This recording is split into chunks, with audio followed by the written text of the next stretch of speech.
Lin Gaoyuan versus Fang Bo.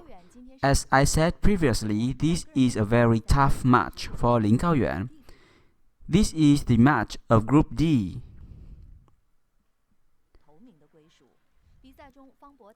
Lin Gaoyuan often choked at the crucial moment. He becomes too tense and nervous to perform well, and during the Olympics the tension is much higher. This is the only simulation for the Olympics. Lin Gaoyuan has a very small chance to be selected to participate in the Olympics. Even he is ranked number 5 in the world ranking, but he has lost to Fang Bo 0-3. This is the mental strength problem of Lin Gaoyuan. But he cannot pass the group stage. The competition level in China is too high.